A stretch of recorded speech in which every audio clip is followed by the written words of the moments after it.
Bem, começando mais um Podférias, porque o Podférias é eu e os jornalistas, né? E hoje eu tô com um jornalista. Antes de apresentar, eu vou fazer um tintim com ele, né? Vamos, para que tudo dê certo aqui no nosso Podférias. Ele é jornalista, escritor, poeta, é um grande, importante ativista cultural e educador poético. O nosso convidado de hoje é Igor Calazans. Tudo bem, Igor? Tudo bem, Cláudia. Tudo muito bem, melhor agora. Agradecendo já o convite e a possibilidade de a gente poder poetizar, né? Poetizar também aí para as pessoas. O que eu acho legal em você, agora particularmente falando, eu te conheci nas redes sociais. E assim, o que eu acho legal em você, Igor, é que você é muito parecido comigo. Nós somos 100% focados ao trabalho, né? Eu vejo você sempre indo atrás dos seus... não perdendo tempo, não se distraindo. E tem uma frase assim, que eu achei tão legal na sua rede social, que eu queria iniciar até com ela, que foi alguma coisa ligada a não se distrair. Né? Porque assim, o tempo que você fica parado, né? Você está escrito aqui. Eu achei muito legal essa frase e até mandei hoje para um amigo meu que está precisando até ouvir, que está aqui na sua rede social, no Instagram, que fala sobre... Aqui, pronto. Não fazer nada é muito bom, até não se ter nada para fazer. Perfeito. Né? O poeta gosta desse jogo de palavras, né? De brincar com as palavras. Eu tenho uma também que eu sempre uso, que eu acho que também tem tudo a ver com aquilo que você está dizendo, que é: eu posso desistir de tudo, menos de continuar tentando. Né? A gente tem que buscar os nossos caminhos, muitas portas se fecham nesse tempo. Poesia não é fácil, né? Enfim. Decidir, né? Fazer voto de pobreza, né? Para jornalista, depois para a parte da literatura, para poesia, realmente é um canal que a gente tem que trabalhar o dia a dia mesmo, tem que fazer acontecer, tem que se fazer, né? Aparecer de alguma maneira, né? Então é muito importante. Esse encontro aí seu com a poesia, porque antes de tudo eu nem coloquei isso aqui, eu queria saber mesmo, como é que você se encontrou? Desde muito novo, eu sempre fui um apaixonado pela letra, pela musicalidade, pelas composições. Parece que eu sou avô, eu sou neto de um grande poeta de Niterói, baiano, mas que viveu a maior parte da vida em Niterói, chamado Nemésio Calazans, que foi presidente do Cenáculo Fluminense de História e Letras, né? E ele me buscava, né, no Centro Educacional de Niterói, onde eu estudei, né, me buscava, levava para casa. Terrinha, você era da terrinha? Sou da terrinha. E sempre me contando, né, muitos causos, muitas histórias. A gente, né, confabulava uma riminha ou outra, ele sempre aceitando ali os meus limites, né, de criança, ao mesmo tempo a imaginação fértil da criança.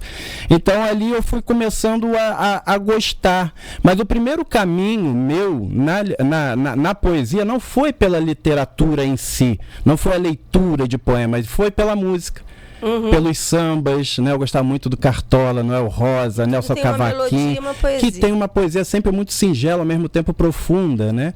Então foi aí, então eu comecei a escrever pensando nessa musicalidade, né? Essas rimas colocadas ali, pensando em música. E aos poucos eu fui percebendo, fui aumentando minha leitura, meu interesse pela leitura, e fui percebendo que também tinha esse canal literário importante na minha trajetória. E agora, voltando aqui, quantos livros você tem? Então, de 2015 para cá, né?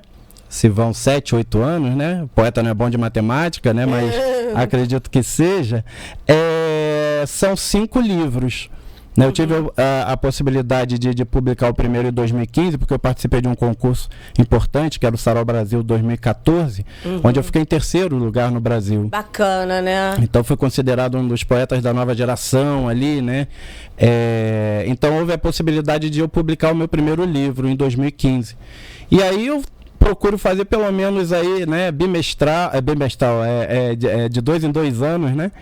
Fazer uma publicação com aquilo que a gente desenvolve bastante, né? Então são 4 livros de poesia e um de entrevista, aproveitando o meu lado jornalista, sobre poesia contemporânea, sobre a atual poesia contemporânea. Eu gostaria até depois de saber onde que eu posso achar, porque tudo que é entrevista que pode agregar alguma coisa, né, no meu trabalho, eu acho bacana. Sim, é muito legal. São entrevistas, por exemplo, você tem poeta da Academia Brasileira de Letras, como Antônio Carlos Sequim, né? Até aquela galera nova, sabe, fazendo aquela poesia agora que se fala do slam, das ruas, né? É saber como é que é a produção, o que tem de referência, né? O que acha da atual poesia brasileira.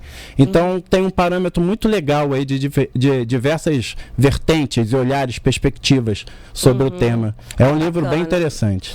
E atualmente você é coordenador do Lab. Explica pra gente o que é o Lab. O Lab nasceu no período ali, no cerne da pandemia, né? 2020. E muita gente começou a explodir lives Instagram e Facebook, tudo. E de vez em quando me chamavam para falar sobre poesia, como poeta, falar meus poemas, ler coisas. E eu comecei a perceber que as pessoas tinham muitas dúvidas, tinham muitas perguntas sobre história, sobre formas de produção, como se aprofunda, interpretação. Então eu comecei a juntar um grupo, primeiro ali de amigos que estavam, né, curiosos, né, inquietos para saber, e comecei a trabalhar isso. Recebendo pessoas, né, do Brasil todo. E quando eu vi, isso aí estava se transformando numa grande profissão minha, né? Estava se tornando num laboratório mesmo, numa oficina de escrita, numa forma, né? Isso é muito legal, né? Já são 3 anos de conteúdo ininterrupto, onde eu tenho uma mesma turma há 3 anos. Pouquíssimas oficinas, eu nem chamo oficina, eu não me chamo professor nem nada, eu respeito muito isso, né? Eu falo que é um poeta dialogando com pessoas que querem aprofundar a poesia. Mas a gente trabalha conteúdo, desde da teoria até práticas, né? Do dia a dia. Isso é muito legal, até porque você falou um tema que eu queria falar agora sobre poetizar a educação, né? Sim. Aí eu achei até alguma coisa no mundo tão árido, sonhos utópicos, talvez a tarefa de educar seja reencantar o mundo com a dimensão poética de uma linguagem. Lindo. Eu vi essa frase e achei que poderia se caber aqui dentro dessa temática, né? Porque é bem profundo, né? Se a gente pudesse poetizar, né? É um trabalho que eu tenho feito muito a partir do Lab, do próprio Lab, de ver essa necessidade. E eu sempre vi a escola, né? Eu sempre vi a infância um local exato para a gente conseguir respeitar essa poética que nós temos. Como você falou nessa frase aí, nesse pensamento, a linguagem. A linguagem poética, ela é muito maior do que propriamente a gramática, ou o estudo de letras, ou o estudo de interpretação. Linguagem é você verbalizar, é você ter aquilo que você quer dizer, é você conseguir expressar aquilo que você tem necessidade, que você pensa, mesmo que seja errado.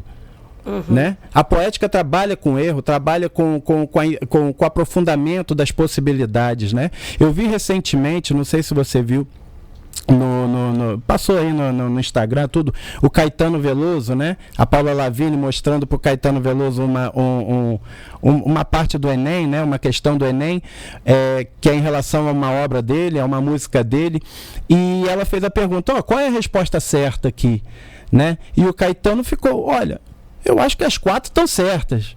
Né? Não tem uma coisa assim, né? A poética, ela é muito abrangente, porque você tem uma resposta ali, ok, a mais adequada. Mas por que as outras não são? Por que as outras estão ali como forma de erro? Tudo isso é pensar poeticamente uma coisa, né? Tudo isso é aprofundar as suas perspectivas, é ir além das perspectivas. E muitas vezes o que nos falta é contextualizar as coisas. E a poética nos permite contextualizar sem um medo de errar propriamente. Onde o erro ele é combustível, onde o erro ele fomenta, né? Ele nutre a própria questão do pensar. Então a gente tem que, de alguma maneira, eu sei das dificuldades do sistema, né? De ter, né, um amparo, né, sobre orientação, mas de alguma maneira a gente tem que aceitar a capacidade do erro, do indagar, como uma forma educacional também. E a poética, ela é uma formação, ela é uma formadora natural, tanto do pensar como também do humano. porque você passa a dialogar com todas as vertentes da vida, né? Então eu acho que a gente fazendo isso desde lá da escola, desde né, das crianças ali, eu vou muito em escolas, né? Eu falo muito com as crianças, e você vê aquilo ali, sabe? Efervescendo. As ideias delas sobre poesia, a maneira que ela quer falar sobre algo, as ideias que ela quer propor, né? E a gente respeitar isso, eu acho que a gente tem um crescimento muito grande desde essa base. Além de ativar também a criatividade, né? E também tirar elas da violência, né? Também. Claro. E, assim, compreender os movimentos. Eu acho que a poesia é compreender os movimentos do pensamento, entendeu? Exatamente. É você saber quais são esses movimentos e poder criar uma história bem sensível, bem bacana, né? Do que você pode falar de alguma coisa, né? E sem censuras, né? Porque é muito comum pai, mãe e professor olhar uma criança que não está prestando atenção na aula, mas está olhando de repente uma formiguinha na mesa, ou está olhando para fora a janela, está vendo uma árvore, as flores, né? Uma planta na árvore, e falar: ô, volta pro mundo. Está pensando na morte da bezerra? Não, na verdade, de repente ele está pensando algo, está formulando algo dentro da cabeça dele, né, que foge da caixa, mas que daqui a um tempo pode ser super aproveitado para algo. Tudo que se cria é porque teve alguém que pensou sobre isso, né? É muito legal. Eu achei assim, sua ideia de trabalhar isso, porque eu assisti na sua página, você falando, né, você com aquelas crianças todas, né, palestrando, e assim, é muito bom, né? Porque faz com que crie alguma coisa maior do que a realidade, às vezes, de algumas crianças vivem, né? Sim. Alguma coisa que... Então, aí eu quero falar com você também sobre tem que a imaginação poética como a presença de outros... a imaginação poética, né? Até como é que é desenvolver a minha imaginação poética? Por exemplo, eu não tenho essa capacidade, tipo assim, eu sou jornalista, sou mais cética. Como é que eu posso desenvolver a minha capacidade poética, a minha imaginação poética? Na realidade, existe isso? Eu acho que todo ser humano, ele cria, né, com suas funções, né, cognitivas, tudo a gente cria. A grande questão é como a gente se expressa. De que maneira a gente expressa isso? Tem pessoas que ficam mais reprimidas, tem pessoas que, né, que não gostam de abrir tudo que pensa, por autodefesa que seja, né? Então, para essa pessoa é legal fazer um trabalho, né, de encorajar, às vezes, né, achar que eu vou ser ridículo. Tem muito isso. Eu vou dizer uma coisa, vão me achar ridículo. Não, tem que acreditar nas coisas que a gente pensa também, né? Tem que sair um pouco dessa caixa de achar que só o certo é só a lógica que é certa, só o certo que é válido. Não, a gente precisa sugerir, né? Mas a gente trabalha com questões assim que pode ser exercitar uma poética dentro da gente. Primeiro é treinar a nossa capacidade de contemplar as coisas. Né? Nos dar tempo de contemplar as coisas. Poxa, eu estou vendo ali uma parede, estou vendo aqui uma roupa, estou vendo aqui uma coisa que me chama a atenção, né? O olhar que eu estou vendo, o olhar que você assim, cria, a perspectiva que você cria, né? Um olhar, né, de uma coisa mais transformadora, sensível. E cada um vê de uma maneira, porque cada um tem uma história com uma coisa, né? Se você vê um avião todo mundo sabe que é avião, mas avião para você pode remeter a alguma coisa de infância. Para mim, 1, 2, 3 isola, mas pode remeter a uma tragédia. Né? Então cada um tem uma experiência, né, com as próprias, né, vivências, né? Eu fico muito, assim, quando eu te chamei para cá, porque eu fico muito encantada, né? Porque se as pessoas pudessem, assim, né, eu fico até sensível, poder transmitir isso, né, o tempo todo para outras pessoas, né? A gente poderia desenvolver uma outra história que não seria essa história que a gente vive tão pesada às vezes para essas crianças que às vezes vivem na comunidade, são espancadas, né? E a gente precisa realmente muito de amor. É amor que você está trabalhando. Exatamente isso. Exatamente. Acolhimento. Muito do que eu vejo, Cláudia, é quando as pessoas entram no laboratório, né? É que elas se sentem muito sozinhas. Muito sozinhas com a própria poesia, né, com o próprio gosto, né, elas não se enquadram, elas não têm relações maiores. Então, quando ela entra num laboratório onde tem uma turma com 5, 6 pessoas que gostam daquilo que ela gosta, né, que dialoga com o que ela diz, né, que entende e que respeita como ela se expressa, poxa, essa pessoa ela se sente familiarizada, né? E aí, eu volto a falar que esse amor que você tem pela poesia, né, que faz com que você transforme pessoas, né? É verdade. E então, isso que a gente tem que acreditar como uma formadora educacional, porque ela é transformadora na vida das pessoas, né? Então a gente tem que aceitar isso desde a base. Bem, agora mudando de assunto bem bacana também, que é transformando pessoas e transformando, né, esse trabalho que você está aqui na minha mão, que é o Azo Vácuo, né, que no caso quem foi que escreveu foi você tem o prefaciador é o Marcelo Mourão, né? Que é vice-presidente da União Brasileira dos Escritores, um grande amigo que fez um prefácio que eu digo, para começar a ler o livro, leia o prefácio dele porque é uma porta aberta para o conteúdo, sabe? Ele tem um aprofundamento muito grande, ele teve uma leitura muito legal do livro. Eu ainda não li, né? Não consegui ler algumas coisas que você me passou. Sim. Eu fiquei muito encantada, eu queria que você me falasse sobre o livro, né? Sobre como é que foi esse encontro com o Azo Vácuo, né? Sim. O Azo Vácuo, ele tem uma característica. Cada livro que a gente vai, né? Esse nome, Azo Vácuo. Então, Azo Vácuo, primeiro é um nome que eu acho forte e atrativo para um título, né? É curto e forte, né? Mas ele tem toda uma ligação com o conteúdo que a gente vai esmiuçar dentro da obra, né? Azo Vácuo é a questão da... O azo é a oportunidade, é um ensejo, é um momento, né? E o vácuo seria o dito nada, né? Aquilo que se propaga da onde, né? E eu acho que a construção do pensamento, ela parte disso, né? Ela parte da onde que eu comecei a criar meu primeiro verso? Onde eu fiz, né? Da onde veio essa ideia sobre o que eu vou escrever? Até onde eu quero chegar? Por que eu terminei o poema? Né? Por que eu acho que está pronto o poema? Porque também tem essa questão. Quando que termina um poema? Né? Quando você acha que está pronto o poema, né? Então, ele tem toda uma questão filosófica, uma base muito existencialista, fenomenológica até, né? Das questões que envolvem o mundo. Então, você tem questão política aí, você tem questão social aí, você tem questão, né, identitária aí, você tem amorosa aí, né? Tem romance aí, tem questão de Deus aí, tem questão religiosa, tem todas as questões que abrangem, né? O nosso dia a dia, o nosso cotidiano, a nossa história, mas ao mesmo tempo com uma personalidade muito interna, onde os meus pensamentos eles se amparam às coisas que vão chegando, às informações que eu vou tendo da vida, os conhecimentos, né, que a gente vai angariando com a nossa própria vida. Então é um diálogo, não deixa de ser um diálogo do meu interior com o meu exterior, com aquilo que eu percebo da vida, né?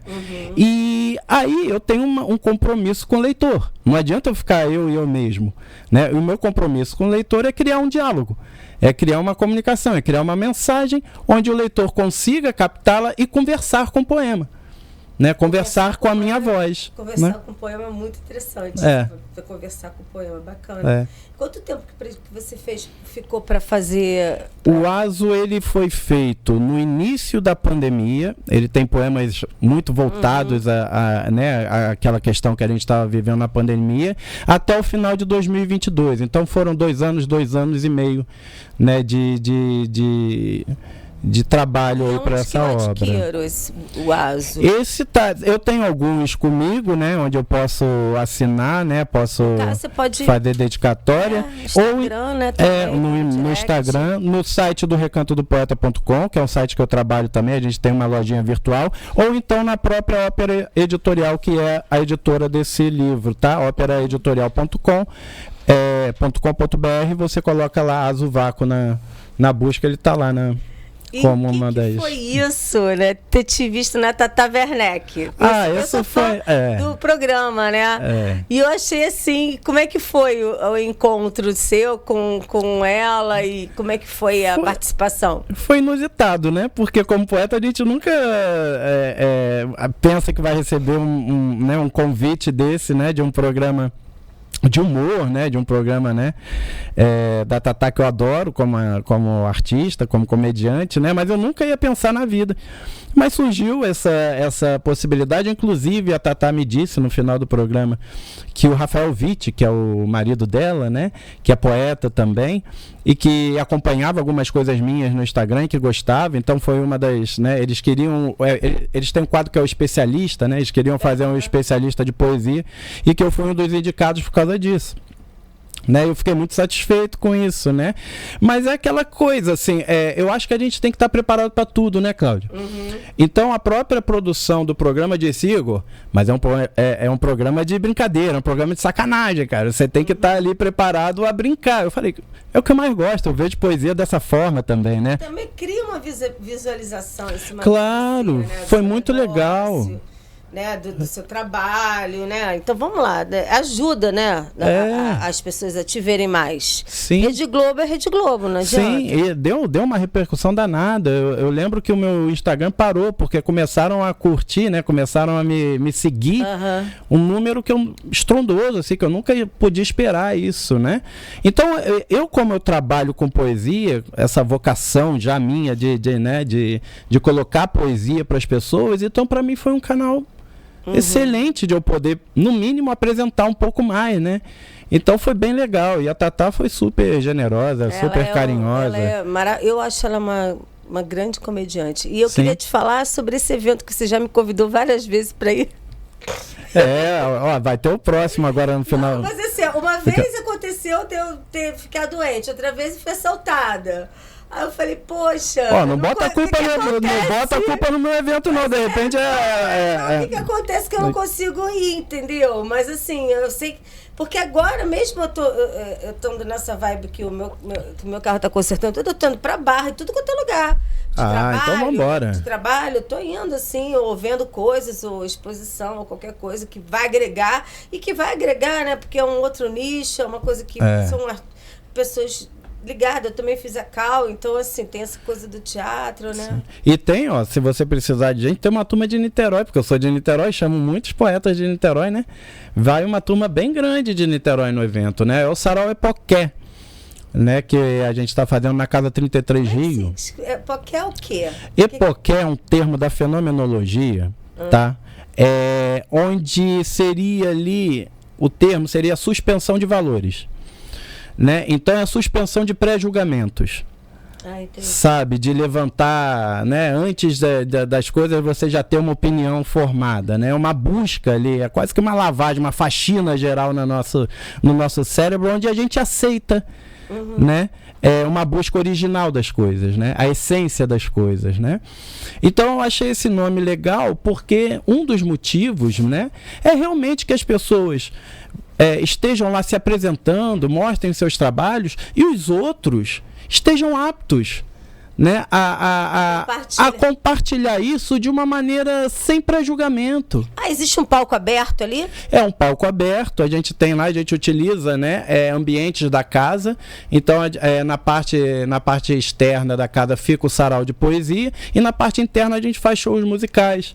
Né? Geralmente tem 2 artistas da música que faz uma compilação das suas, né, dos seus trabalhos, e tem sido bem legal. A gente vai fazer no próximo dia 16 de dezembro a 4ª edição, que vai ser uma celebração de final de ano, né? Quero ir. Dia 16 na Casa 33. Em Botafogo, né? Em Botafogo, Rua Alfredo Gomes, número 33, em Botafogo. É gratuito, né? É gratuito.